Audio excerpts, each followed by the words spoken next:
और तारीख सुनो, ये बर्मा है क्या, कब से यहां ये मामला शुरू हुआ और आज हालात क्या है। एक तरफ वेस्ट बंगाल बंगाल के करीब लगता है, एक तरफ बांग्लादेश का साहिल पड़ता है, एक तरफ थाईलैंड है, एक तरफ चाइना है, एक तरफ बहरे हिंद हम हैं। इन तमाम के दरमियान एक समंदर की बंदरगाह के तौर पर बेहतरीन खुशनुमा शहर का नाम बर्मा है, जो कि आज बदल के म्यांमार रख दिया गया। और इसका सबसे बेहतरीन शहर रंगून है, जो कि वो साहिली इलाका था जहां पर हिंदुस्तान, पाकिस्तान, बांग्लादेश, बंगाल और इसी तरह के दूसरे जो साहिली ममालिक थे, उन तमाम से लोग बिजनेस की हैसियत से वहां पहुंचते और करोड़ों रुपया कमाते थे, जब तक कि बर्मा एक दौलतमंद सिटी के तौर पे जाना जाता था। बर्मा के अंदर इस्लाम दाखिल हुआ हारून रशीद के जमाने में, जो कि तकरीबन आज से 1000 साल कबल या 1200 साल कबल बर्मा के अंदर इस्लाम आया। और बर्मी लोग वहां के मुसलमान एक अच्छे मुसलमान साबित हुए और उन्होंने अपनी तिजारत की गर्ज से अपने आप को बढ़ाने के अलावा दीन इस्लाम के लिए भी बहुत सी कोशिशें और अंजुमने और मसाजिद और मदारिस और इन्फाक फी सबीलिल्लाह में बढ़ चढ़ के हिस्सा लिया, जिससे सिर्फ बर्मा नहीं, हिंदुस्तान नहीं, पाकिस्तान नहीं, सऊदिया नहीं, पूरे ममालिक जो कि मुस्लिम थे उस वक्त के, वो लोग चंदा दे के भेजते थे। इतने बेहतरीन और मालदार लोग थे, यहां तक कि इनके अंदर हुकूमत के तौर पर इस्तेहकाम भी आया। और बाबर 1526 में हिंदुस्तान आया। बाबर ये पहला मुगलिया सल्तनत का बादशाह है जो कि आया था, और इसने 1526 में बर्मा को भी अपने अंदर लिया और मुगलिया सल्तनत की हुकूमत बर्मा के अंदर भी होने लगी और मुसलमान कंट्री के अंदर बर्मा मुकम्मल तौर पर आ चुका था।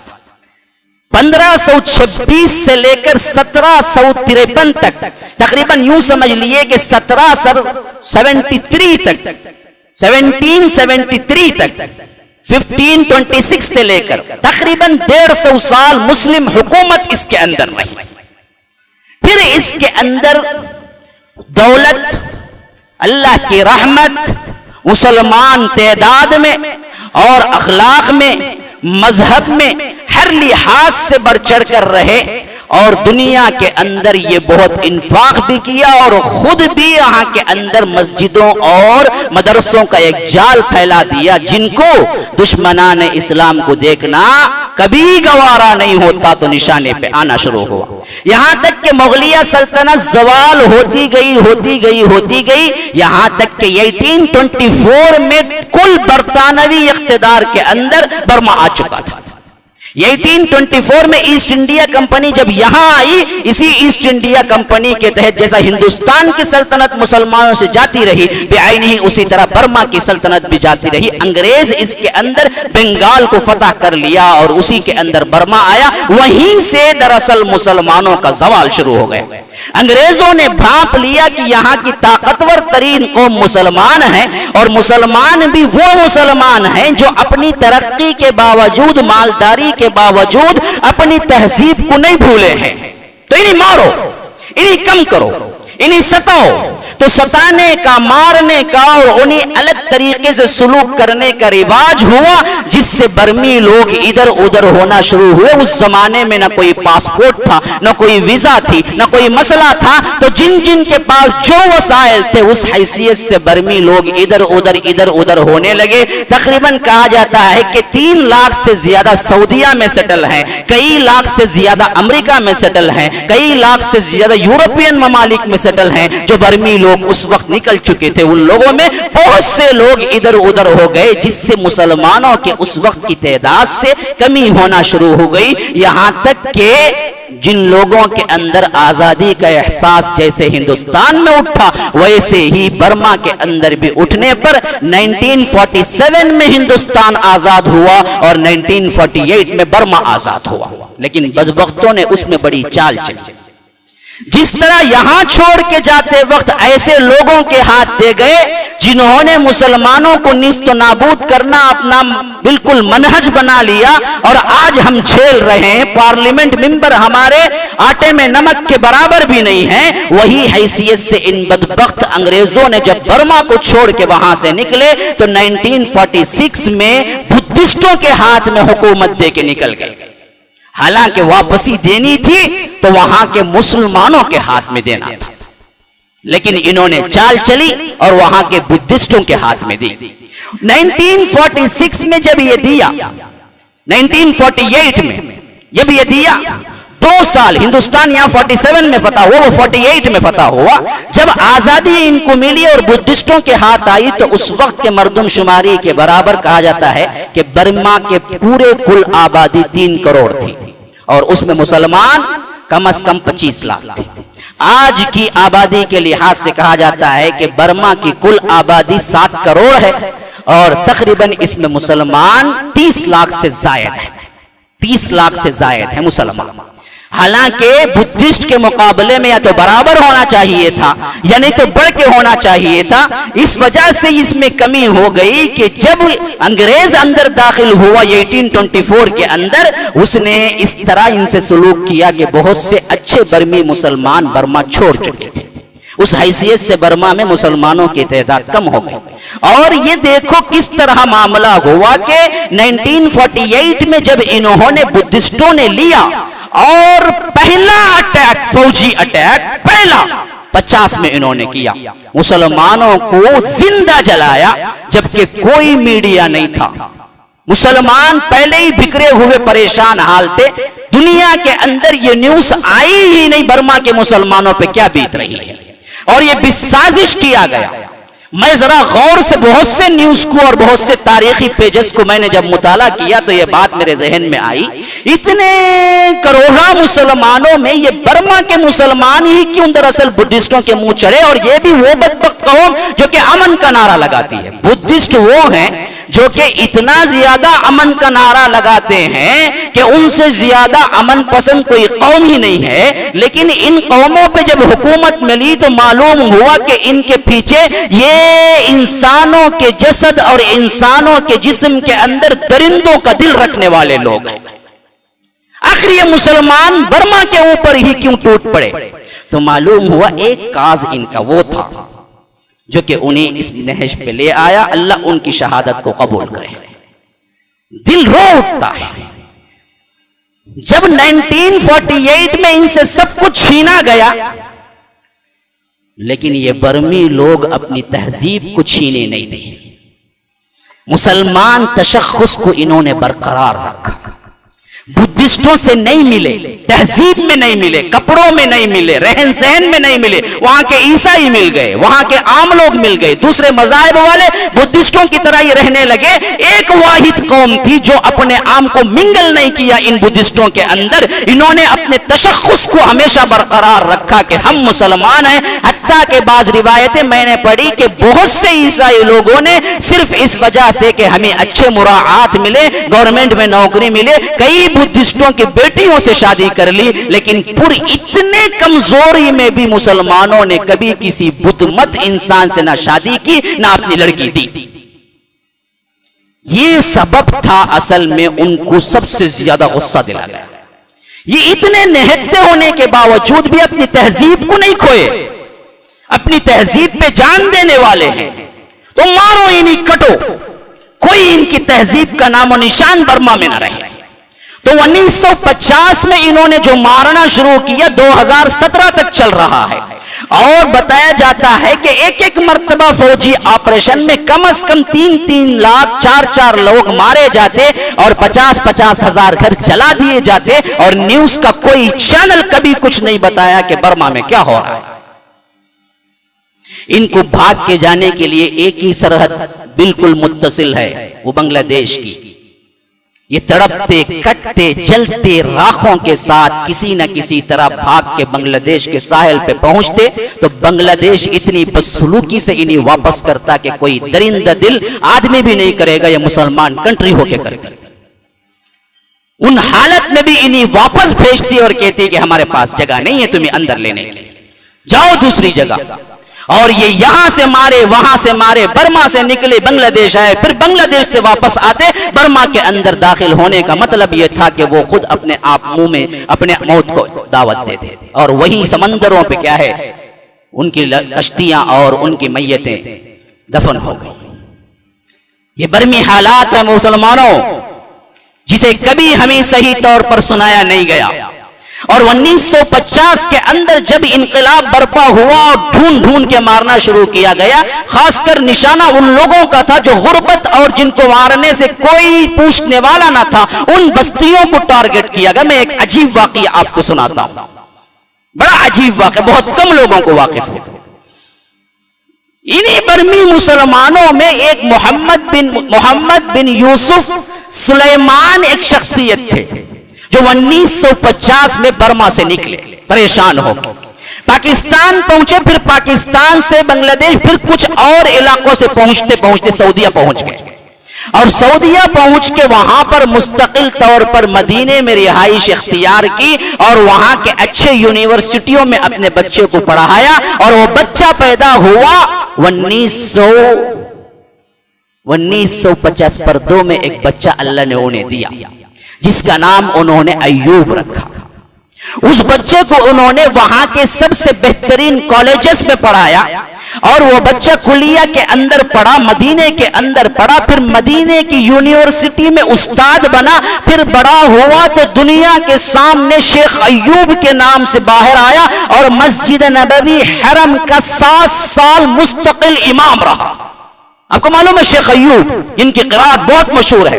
शेख हुज़ैफी से पहले यही मशहूर थे, जो कि मदीना मुनव्वरा हरम मदीने के मुस्तकिल 7 साल इमाम रहे और उसके बाद मस्जिद कुबा के मुस्तकिल वफात तक इमाम रहे, जो कि गुज़िश्ता साल 2016 में उनकी वफात हुई। और उनकी क़िराअत आज भी नेट के अंदर मुकम्मल तौर पे मौजूद है। मस्जिद नबवी के बड़े बड़े इमामों में सर फहरिस्त इमाम है शेख मोहम्मद अय्यूब। ये मोहम्मद अय्यूब दरअसल बर्मी है।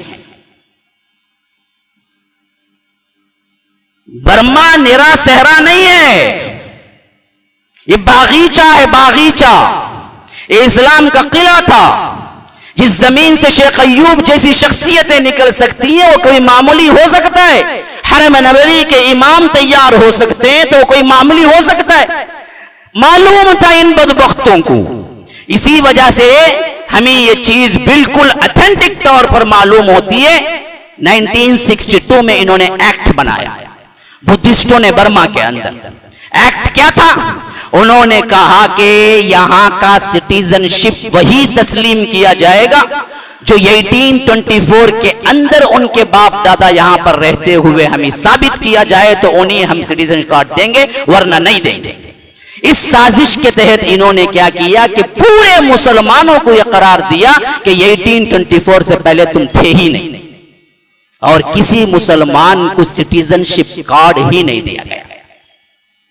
मुसलमानों को बर्मी हुकूमत ने साफ कह दिया तुम बर्मा के नहीं हो।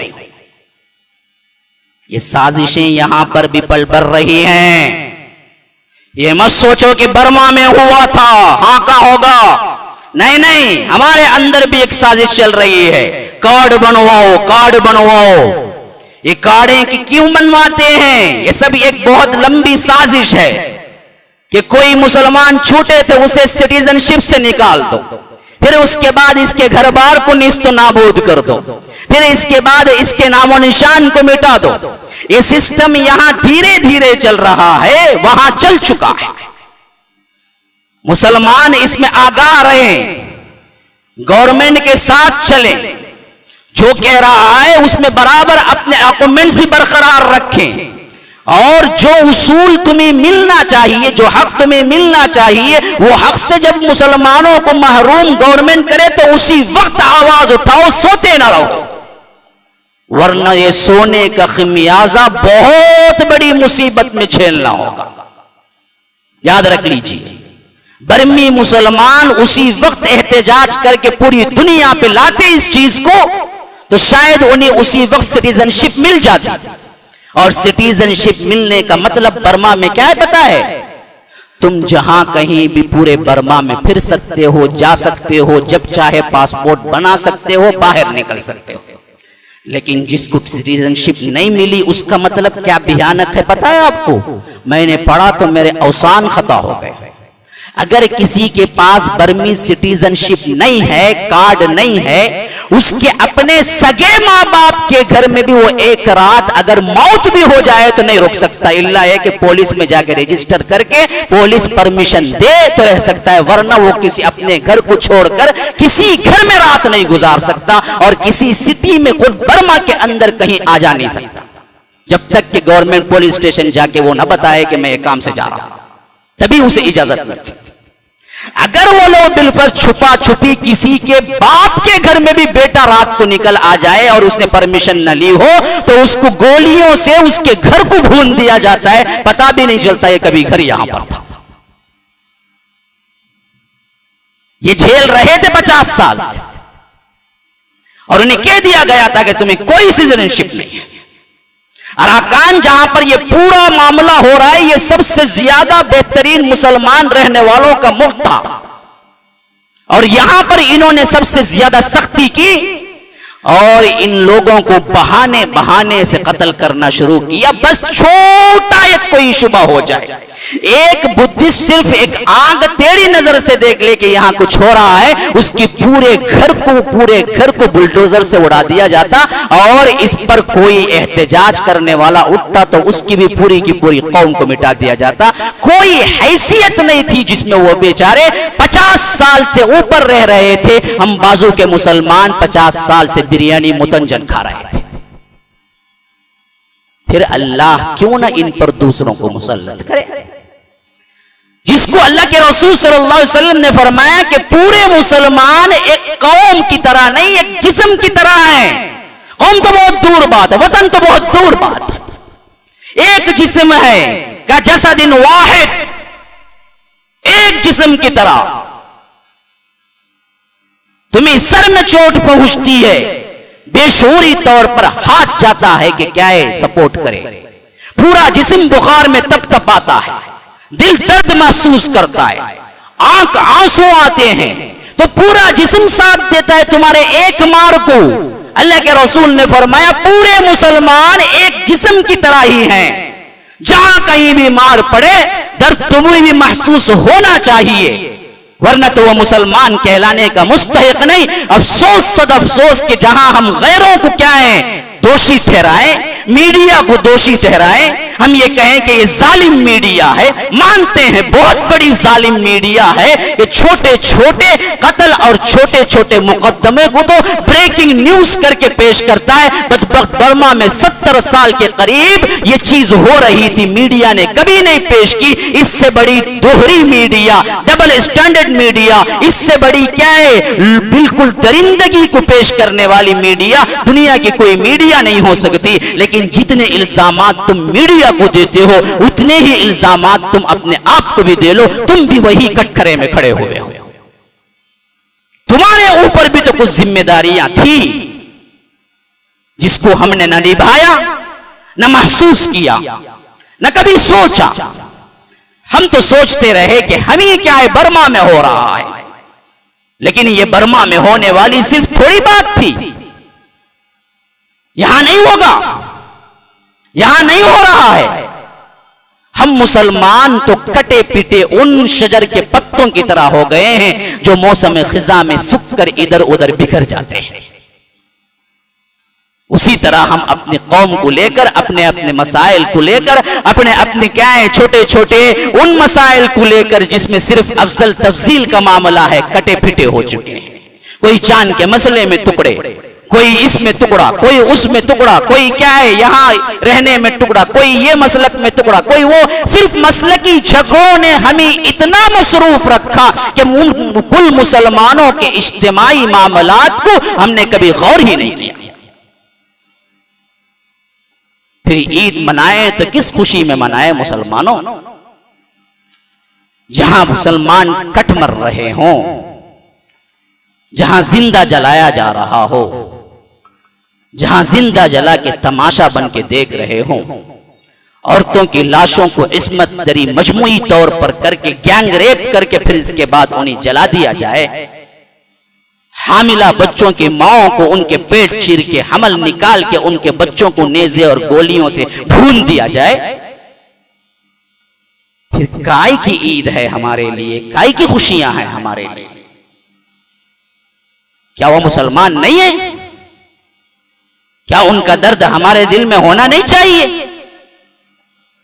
हमने सोचा, कभी गौर किया, कभी दुआएं की, कभी रोया, कभी हमारे अंदर इनकलाबात बरपा हुए, कभी सोचा कि रब्बुल आलमीन वहां जो हो रहा है ये किस गुनाह का खमियाजा है,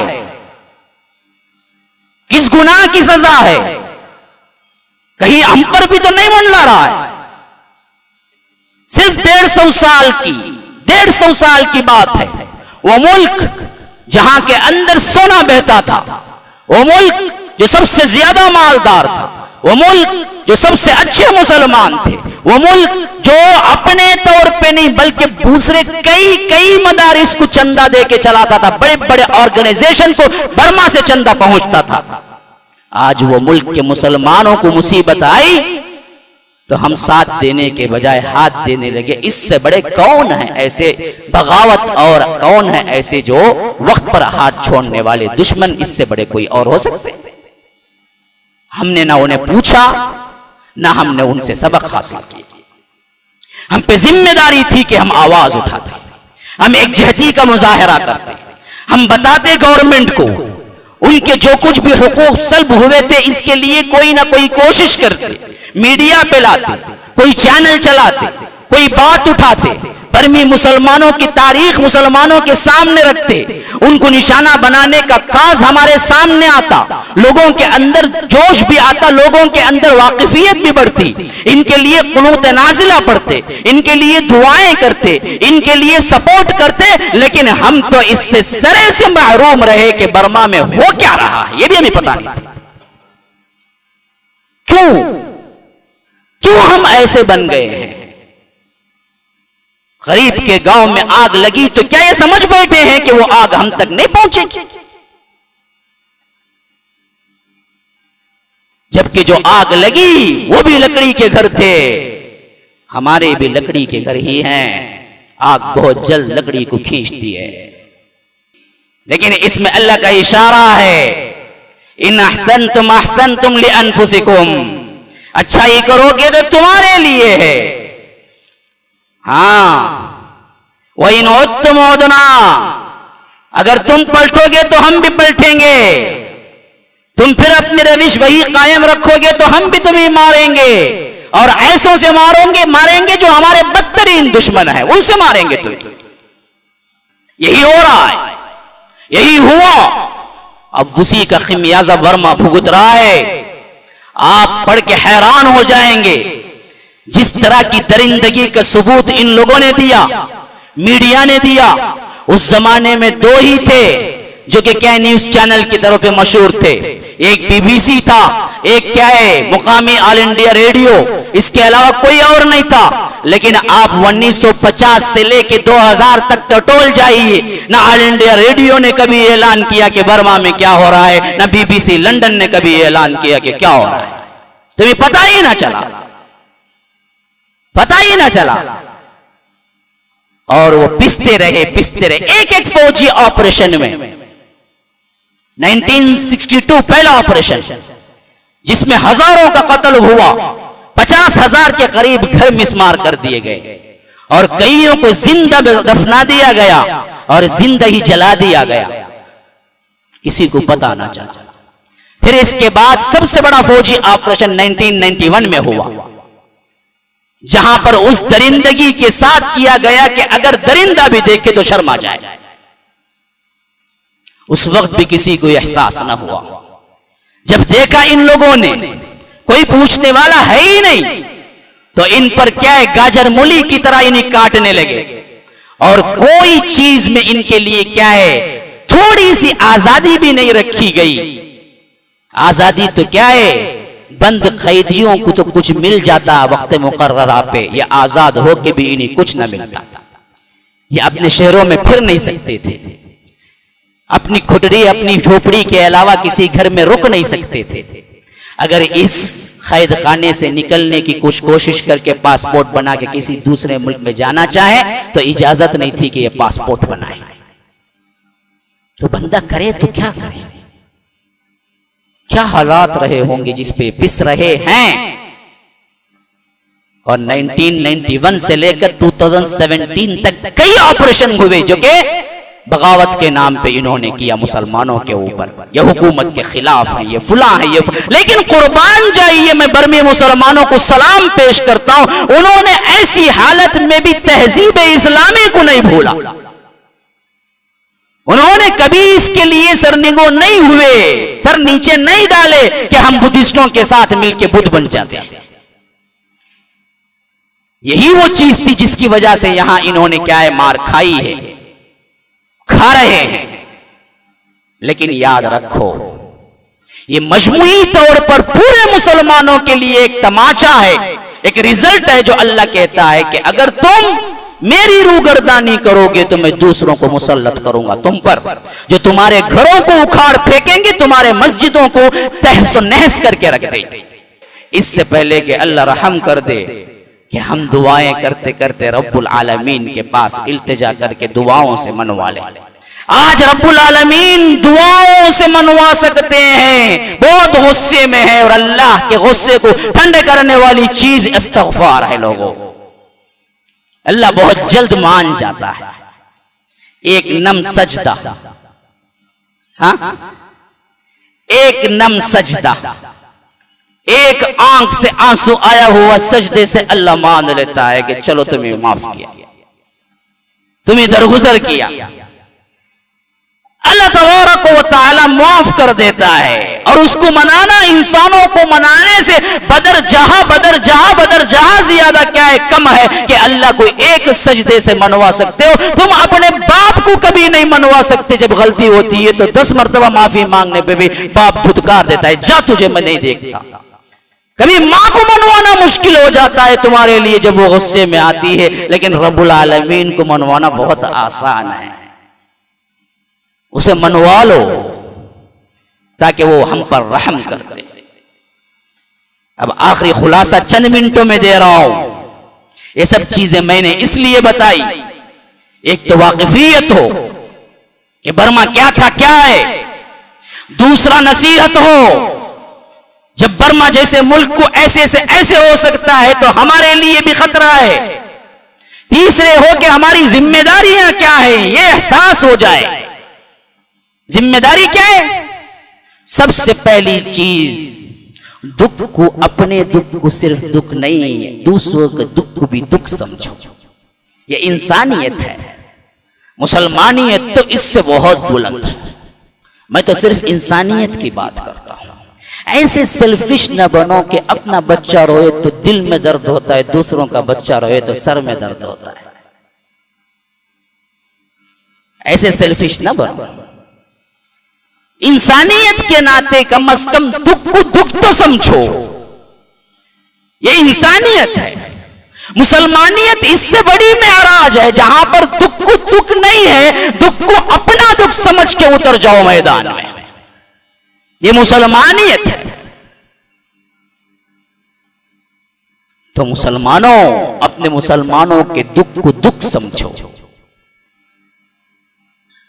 नंबर 2, अल्लाह के रसूल सल्लल्लाहु अलैहि वसल्लम के पास चंद बदबख्त लोग आए, साजिशी लोग, और अल्लाह के रसूल के सहाबा को ये कह के ले गए कि हमारी मुसलमान कौम हो चुकी है और वहां पढ़ाने वाला कोई नहीं है, सिखाने वाला कोई नहीं है, और आप हम ही क्या है, अच्छे उस्तादों को भेजिए। एक मर्तबा आए 6 अफराद या 10 अफराद पर रिवायत बुखारी लेके गए और मैदाने बिल्कुल ये खाली सहरा में कहीं जंगल में ले जाके कत्ल कर दिया। और एक मर्तबा आए 70 लोगों को ले जाके कत्ल कर दिया। अब ये थे कौन, क्यों आए थे पता नहीं था। उनसे जंग करना भी मामूली बात नहीं थी। ऐसे वक्त में अल्लाह के रसूल ने कुनूत नाजिला का एहतमाम किया। जब 70 सहाबा मारे गए, वही के जरिए इतला मिली कि आपके जितने सहाबा अल्लाह के रसूल आपने भेजे पूरे हुफ्फाज थे, बेहतरीन उस्ताद थे, लेकिन ये इनोसेंट ले जाके धोखे में पीछे से कत्ल कर दिया। और अल्लाह के रसूल को मालूम हुआ तो अल्लाह के रसूल ने नमाज फजर में 40 दिन तक उन पर बद्दुआएं करते रहे, किसे कहते हैं कुनूत नाजिला। आज हम मुसलमानों को हर मस्जिद के अंदर बर्मा के लिए कुनूत नाजिला करना चाहिए। बर्मी मुसलमानों की ताईद कराए अल्लाह, उन्हें नुसरत दे, उन्हें हिफाजत दे, और उसके साथ साथ उनके जो जालिम है उन्हें पकड़ ले, ऐसी पकड़ जैसे तूने आद समूद को पकड़ा था। ये दुआएं करनी चाहिए हर फजर नमाज में, कुनूत नाजिला हो सकता है। अल्लाह के रसूल ने एक रेमेडी बताई है जो कि खुद किया था और हमको करना चाहिए। दूसरे हमेशा की दुआओं में उन्हें याद रखे। तीसरा सबसे अहम मकसद मेरा ये सब कुछ कहने का ये है, मुसलमानों, अल्लाह के लिए आपसी इख्तिलाफात छोड़ दो। हम सब एक हैं, एक ही बनो। हम अपने इख्तिलाफात को छोड़कर दुश्मन जो कुछ कर रहा है, अरे बातिल हो के वो मुत्तहिद हो रहा है, हम हक पे हो के मुत्तहिद होने का नाम नहीं लेते। हमें अब भी इन्हीं छोटी छोटी मसाइल में पड़वा के मुसलमानों को हमें मारने की साजिश हो रही है, इतना तक नहीं समझते। हमें एक हो के उन लोगों के खिलाफ होना चाहिए जो मुसलमानों को सफ़े हस्ती से मिटाना चाहते हैं। एक ही सबका नबी, दीन भी, ईमान भी एक, हरम पाक भी, अल्लाह भी, कुरान भी एक। कुछ बड़ी बात थी होते जो मुसलमान भी एक, लेकिन वो नहीं हुए। तुम में सैयद भी हो, मिर्जा भी हो, अफगान भी हो, तुम सभी कुछ हो बताओ तो मुसलमान भी हो। तुम अपने अपने धड़के लेके बैठे हुए हो, मैं फुलाऊं, मैं फुलाऊं, मैं फुलाऊं। एक बनो, नेक बनो और जिद्दोजहद में लग जाओ। याद रखो, न लगोगे तो भी मौत ही है। दीन के लिए न उठोगे तभी भी मौत ही है। फिर क्यों नहीं उठ के कुछ करके जन्नत पाने के लिए कोशिश करके मर जाते। और मरते वक्त निदा आती कि या अय्यतुहन नफ्सुल मुतमइन्ना, ओ मेरे बंदे आओ आओ आओ, तुम्हारे लिए ही जन्नत इश्तियाक में बैठी हुई है। आओ मेरे बंदो, तुमने बहुत काम किया, अब रेस्ट लो। इसमें क्यों नहीं शामिल हो जाता। ये खाई की जिंदगी है, जानवरों की जिंदगी। खाओ पियो, शादी बिया, बच्चे जनो, मर जाओ। वो तो जानवर भी करता है ना जी, उसमें कौन सी खुसूसियत रह गई है हमारी। तो अपने आप को बदलाओ, कुछ करने की ठानो, अपना तन मन धन लगाओ, दीन इस्लाम पर कामजन रहो, जमात बनाओ, बिल जमिया काम करो। फिर इसके अंदर अगर हमें शहादत भी मिल जाए तो कबूल है, क्योंकि ये चीज भी रब्बुल आलमीन सबको नहीं देता, अपने बंदों को देता है। बस ये चंद नसीहतें करके आखिरी बात के खत्म करता हूं। मुसलमानों, बर्मा की हिस्ट्री से हमें सबक लेना चाहिए और बर्मी मुसलमानों को इमदाद पहुंचाने का कोई तरीका इख्तियार करना चाहिए।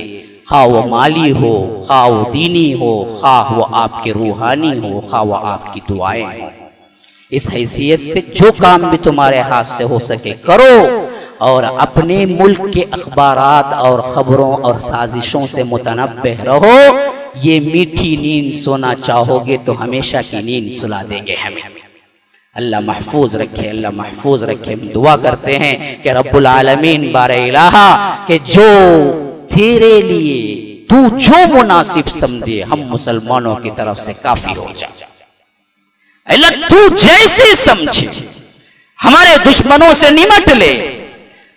जैसे अल्लाह के रसूल सल्लल्लाहु अलैहि वसल्लम ने हमें दुआ सिखाई है कि हमेशा तेरी रहमत जवार रहमत में रहना है। अल्लाह हमें क्या है, हलाक न कर, न गजब से न अजाब से। और हमारी कोताहियां हम ही भूल के बंदे हैं रब्बुल आलमीन। हमारी कोताहियों पे अपना पकड़, अगर तू पकड़ेगा तो हम कहीं के नहीं रहेंगे। हम ये नहीं कहते कि हम क्या है साफ हैं, हम ये नहीं कहते कि हम क्या है गुनाह से पाक हैं, हम ये नहीं कहते कि हम मासूम हैं, हम ये नहीं कहते कि बहुत नमाजी हैं, बहुत रोजे, नहीं, हम तो ये कहते हैं कि हम जालिम हैं। लेकिन इस जालिमपन पे लत्तू पकड़े तो हम कहीं के नहीं रहेंगे। तू माफ करने वाला है, तू हमें माफी दे दे। रब्बना ला तुआखिज़ना इन नसीना औ अख्ताना रब्बना वला तहमिल अलैना इसरन कमा हमलतहु अलल लज़ीना मिन क़ब्लिना रब्बना वला तुहम्मिलना मा ला ताक़त लना बिहि वाफ़ु अन्ना वग़फ़िर लना वरहमना अंत मौलाना फंसुरना अलल क़ौमिल काफ़िरीन। हज़ा व बिल्लाहि तौफ़ीक़ व सल्लल्लाहु व सल्लम अला नबिय्यिना मुहम्मद। अस्अलुल्लाह ली व लकुम व लिसाइरिल मुस्लिमीन मिन कुल्लि ज़ंबिन फस्तग़फ़िरूहु इन्नहु हुवल गफ़ूरुर रहीम। सब्सक्राइब कीजिए हमारे चैनल और दबाइए बेल का आइकन ताकि आपको रेगुलर नोटिफिकेशन अपडेट्स मिल सके।